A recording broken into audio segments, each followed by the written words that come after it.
কালো হইতে পারে কিন্তু চেহারা ফেস কাটিং ভালো হয়। মা কইছে আরে আরে আরে সমস্তে যদি মতে ডাকিকি ସବୁ ପରିବାଗୁରା ଏକା ବେଳେ ଦେଖେଇବ ମୁଁ କେମିତି ଜାଣିବି ଶଳା ଭଲ ଅଛି କି ଖରାପ ଅଛି। ତେଣୁ ତମେ ଶୁଣ ତମେ ଜଣେ ଜଣେ କିରି ପରିବାଗୁରା ଦେଖାଅ।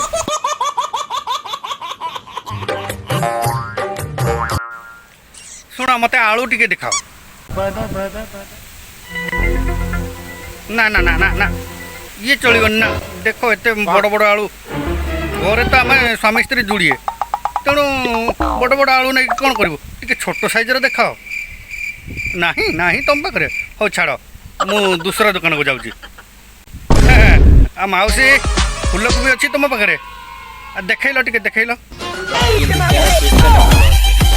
মা কইছে ନା ମ ଦେଖ ଇଏ ତା ଫୁଲକୋବି ଦେଖ କଳା ପଡ଼ିଗଲାଣି।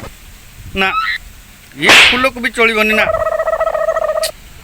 ଆମେ ଏରା ପୋକ ହେଇଗଲାଣି ଏରା ଖାଇପାରିବୁ ଆମେ। କୁହ ଭଲ କୋବି ଯେ ଭଲ ଜିନିଷ ଟିକେ ଦେଖ। ତମ ପାଖରେ ବି ନାହିଁ। ହଉ ଛାଡ଼ ଛାଡ଼ ମୁଁ ଯାଉଛି ଅଲଗା ଦୋକାନକୁ ଯାଉଛି। ଆମର ସେ ଭାଉଜଙ୍କ ପାଖକୁ ଯିବା। ଆଉ ଭାଉଜ ତମ ପାଖରେ ବନ୍ଧା ଅଛି ବନ୍ଧା ବନ୍ଧା ହଉ କି କଖାରୁ ଯାହା ଅଛି ଟିକେ ଦେଖେଇଲ।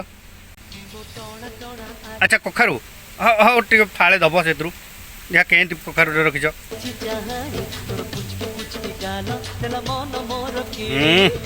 ନା ନା ନା ଏ କଖାରୁ ଚଳିବ ନା। ଦେଖ ନାଲି ପଡ଼ିଯାଇଛି ଆଉ କଖାରୁ ନାଲି ପଡ଼ିଗଲାଣି ପାଚିଗଲାଣି କଖାରୁ। ଇଏ କଖାରୁ ଚଳିବନି ନା। ଟିକେ କଷି କଖାରୁ ଟିକେ ଦେଖାଅ। ତମ ପାଖରେ ବି ନାହିଁ। ଶଳା ପରିବା ଆଜି ତୁଣ ତରକାରୀ ଟିକେ ଆଉ ଖାଇ ବି ହବନି। ଶଳା ନିଜ ବାଡ଼ିରେ ଲଗେଇବାକୁ ପଡ଼ିବ ଯାହା ଲାଗୁଛି ଆଉ। ହଉ ଛାଡ଼ ମୁଁ ଯାଉଛି ସେ ଆମର ଯେଉଁ ଭଗିଆ ଭାଇ ଆମ ଗାଁରୁ ସେ ସେପଟେ ଗୋଟେ ଦୋକାନ ଦେଇଛନ୍ତି ପରା ଜାଣିଛ କି ମାଉସୀ? ଓହୋ ହଁ ଠିକ୍ ଅଛି ସିଧା ସିଧା ହଁ ଠିକ୍ ଛକରେ ତ। ହଉ ହଉ ମୁଁ ଯାଉଛି ମାଉସୀ ତାଙ୍କ ଟିକେ। ଓ ଭଗିଆ ଭାଇ ଶୋଳା ଆଇଲା ତ ଭଗିଆ ମୋ ଭାଇ ମାଇକିନାର ପରିବା ଗୁଡ଼ା ଦେଖିଦବ ଦୋକାନରେ ଆଉ ଅଛ କି ଶୋଳା ନାଇଁ ବା? କୁଆଡ଼େ ଆଉଛି ଶୋଳା। ହଁ ହଁ ଆଚ୍ଛା ଭଗିଆ ଭାଇ ନା କ'ଣ ପନିପରିବା ଟିକେ ଦେଖେଇଲ।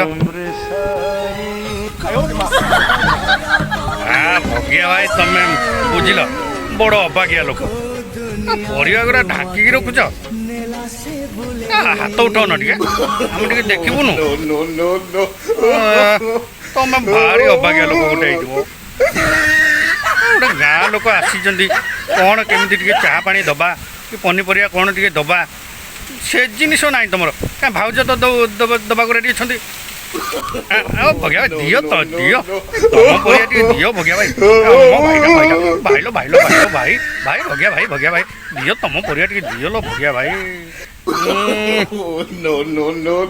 ନା ସିଏ ବି ଶୁଣିଲେନି ତାଙ୍କ ପରିବା ଆଜି ବିକିବେନି ନାହିଁ ତ।